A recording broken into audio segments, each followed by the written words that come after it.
Hi. നമ്മൾ ഏറെ wait ചെയ്യുന്ന എന്താ പറയുക, ഒരു സംഭവമാണ് ഈ ഓണത്തിന് ഇറങ്ങാൻ പോകുന്ന രണ്ട് വമ്പൻ മലയാള സിനിമകൾ. അതിലൊന്ന് ദുൽഖർ സൽമാൻ്റെയും മറ്റൊന്ന് പൃഥ്വിരാജ് സുകുമാരൻ്റെയും. നമുക്കറിയാം ഈ രണ്ട് ചിത്രങ്ങളും വമ്പൻ മാസ് കൊമേഴ്ഷ്യൽ ആക്ഷൻ മൂവികളാണ്. ഒന്ന് ദുൽഖറിൻ്റെ പടമാണെങ്കിൽ ഐ ആം ഗെയിമും അതുപോലെ തന്നെ പൃഥ്വിരാജിൻ്റെ ഖലീഫയും. ഈ രണ്ട് ചിത്രങ്ങളും ഓഗസ്റ്റ് 20 ഓണത്തിനാണ് റിലീസ് ചെയ്യാൻ പോകുന്നത്. രണ്ടും വമ്പൻ ബഡ്ജറ്റാണ്, രണ്ടും ആക്ഷൻ പാക്കഡ് മൂവികളാണ്. ദുൽഖർ സൽമാൻ 3 വർഷത്തിന് ശേഷമാണ് അദ്ദേഹത്തിൻ്റെ ഒരു മലയാള സിനിമ റിലീസാകാൻ പോകുന്നത്. അതുപോലെ തന്നെ പൃഥ്വിരാജിൻ്റെ ഒരുപാട് കാലത്തിന് ശേഷമാണ് അദ്ദേഹത്തിൻ്റെ ഒരു ആക്ഷൻ പാക്കഡ് മൂവി വരുന്നത്. രണ്ടുപേരുടെ ആക്ഷൻ പടങ്ങളാണ്. ഒന്നാമത് ദുൽഖറിൻ്റെ പടം സംവിധാനം ചെയ്യുന്നത് നമ്മുടെ RDXൻ്റെ സംവിധായകനായ നഹാസ് ഹിദായത്താണ്.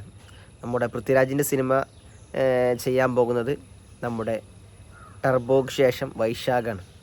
അപ്പോൾ രണ്ട് സംവിധായകരും ഈ രണ്ട് നായകന്മാരും കിടിലൻ സംഭവങ്ങളാണ് നമുക്കൊക്കെ തന്നിട്ടുള്ളത്.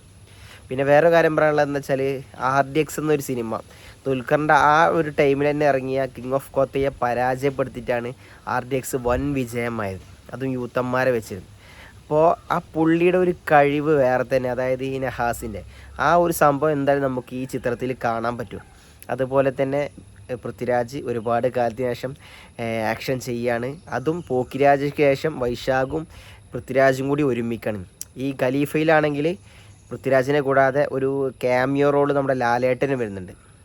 ഒരു മമ്പറം ആലിക്കുഞ്ഞ് എന്നുള്ള ആ ക്യാരക്ടറിൽ പുള്ളി തകർക്കാനും സിനിമയിൽ കുറച്ച് ഭാഗമുള്ളൂ, 5-10 മിനിറ്റ് ഉള്ളൂ എന്നാണ് പറഞ്ഞത്. ഒരു 1-2 ഡേയ്സിൻ്റെ ഷൂട്ട് അദ്ദേഹത്തിന് കഴിഞ്ഞു. എന്തായാലും വമ്പൻ ചിത്രമാകും എന്നുള്ളത് നമുക്കൊരു സംശയം വേണ്ട. എന്തായാലും നിങ്ങൾ വെയിറ്റ് ചെയ്യുന്ന ചിത്രം ഏതാണ് ഇതിലെന്ന് ഒന്ന് കമൻറ്റ് ചെയ്യുക. ഓക്കെ.